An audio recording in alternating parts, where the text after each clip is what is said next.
बिस्मिल्लाहिर्रहमानिर्रहीम। अस्सलाम वालेकुम रहमतुल्लाहि वबरकातुहू। और क्या बोल दिए पब्लिक। आज जो मैं बात बोलने जा रहा हूँ बहुत सारे लोगों को बुरा लगेगा, और जिन जिन लोगों के साथ में ये गलत हुआ है वो प्लीज कमेंट करें, ताकि ये ना लोगों तक मैसेज पहुंचे। गोट फार्मर क्या है मालूम है? मेहनत करके भीख मांगने वाले को है ना गोट फार्मर बोला जाता है। अपना बकरा बेचता है, वो किसी को लेके जाता है, वो पैसे के लिए कई सालों तक भीख मांगना पड़ती है, गोट फार्मर उसको बोलते हैं। पलाई के आपके बकरे पालते हैं पलाई पे, और पलाई के पैसे के लिए भीख मांगना पड़ती है। ये फैक्ट है गोट फार्मिंग का। लोग मजबूरी में अपने ना बकरे बेचते हैं कि भाई ठीक है आपने लेके चले जाओ। 2 महीने का वक्त मांगते हैं लोग, 2 महीने का वक्त मांगते हैं, 2 महीने के अंदर पैसे देते। ये एक अच्छी गुडविल के तौर पे आदमी सौंप देता है। गलत है, वो जो देने वाला गलत है, मैं मानता हूं, लेकिन कुछ ना कुछ प्रॉब्लम होगा ना कि भाई ठीक है आ जाएंगे, दे देता है। उसके बाद में क्या होता है? बंदा डे बाय डे रोज उसको मैसेज कर रहा है, कई सालों तक पैसे आते नहीं है, भीख मांगना पड़ता है। एक आदमी रोज रास्ते पे भीख मांगता है ना, वो भीख मांग रहा है। एक मेहनत करके भीख मांगने का काम हो रहा है ना, वो एक्चुअली इसमें हो रहा है। पलाई पे बकरे लो लोगों के, मैं हर क्लाइंट वैसा नहीं है ये बता रहा हूं, हर लोग नहीं है, लेकिन ज्यादातर है, नंबर्स परसेंटेज ज्यादा है। पलाई पे बकरे लो लोगों के, और पलाई के बकरे जो पाल रहा है, पलाई के बकरे पालने के बाद में पलाई के पैसे के लिए भीख मांगना पड़ती है।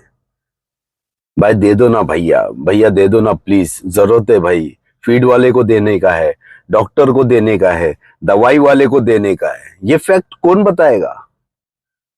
ये हकीकत बताना जरूरी है ना, क्योंकि आने वाली जनरेशन अगर ये फील्ड में आ रही है तो वो ऑलरेडी प्रिपेयर होके आए। लोग सिर्फ और सिर्फ हवा में बातें करते हैं, हवा में बताते हैं ये हो गया वो हो गया।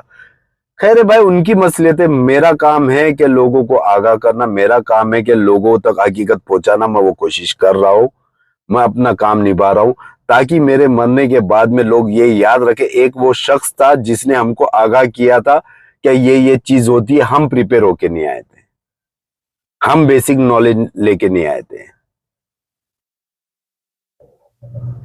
मेहनत करके भीख मांगने वाले को गोट फार्मर बोला जाता है।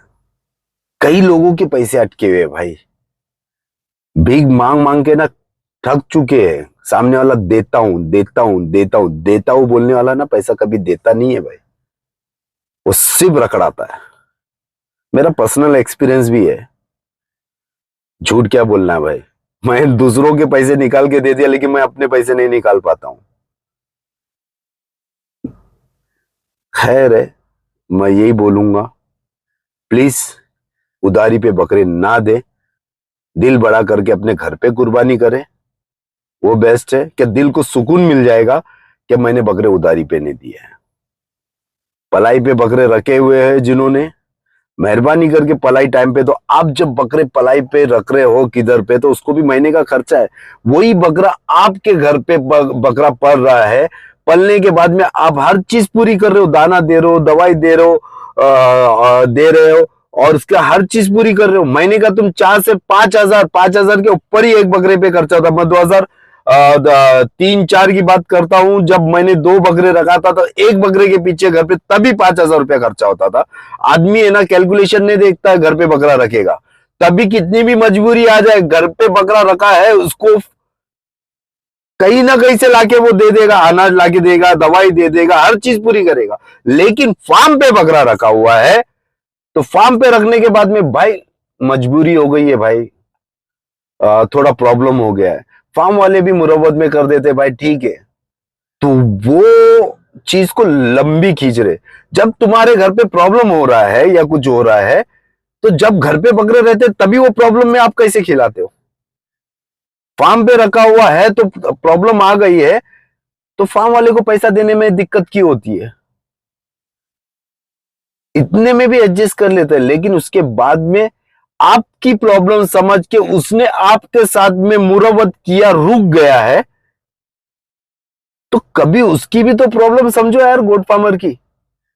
मैं ये सब गोट फार्मर को लेके बात कर रहा हूं, चाहे वो बड़े हो या छोटे हो, चाहे वो अपने आप को इतना मानते हो और दूसरे को इतना मानते हो, उनके भी पैसे अटके हुए, उनके भी अटके हुए। खाली बड़ी बड़ी बातें करने से नहीं होता है, सिर्फ अपनी मार्केटिंग करने से नहीं होता है, लोगों के हक के लिए बात करना जरूरी हो जाता है, जो आपकी फितरत में नहीं है। सिर्फ आपको ऐसा लगता है मेरे पास आने दे आने दे आने दे आने दे, वो आने दे है ना, जितना ज्यादा आने दे उतना ज्यादा पैसा अटका हुआ रहेगा। ये फैक्ट है इंडस्ट्री की। तो मैं आने वाली जनरेशन को बोलूंगा कि भाई, अगर आप आ रहे हो इस फील्ड में, आप वेलकम हो। मेरे फार्म पे आप कभी भी आओ, बैठो, फ्री में कंसल्ट करो। मैं फ्री में, पैसा नहीं लेता भाई, दूसरे पैसे चार्जेस मारते ना, फिर फीड बताने के भी चार्जेस मांगते हैं, अपने नाम की फीड बना के बेच रहे हैं। ठीक है, वो उनकी मसलियत है, वो उनका ये है, मैं चार्जेस कोई नहीं लेता, सबका अपना अपना तरीका है बिजनेस करने का। आप मेरे पास आओ, कंसल्ट करो, मैं हकीकत ये इंडस्ट्री की बताऊंगा कि नंबर ऑफ रेशियो बकरे कितने बीमार होते हैं और कौन से क्लाइमेट में बीमार होते हैं और क्या प्रॉब्लम आती है।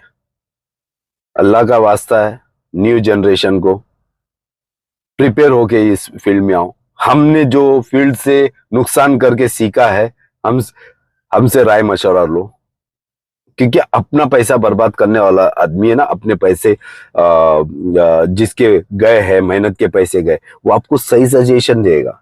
दूसरे की पैसे लगा के 20 की चीज 10 लाख रुपए में बेचने वाले आदमी, वो आपको सही सजेशन नहीं देंगे।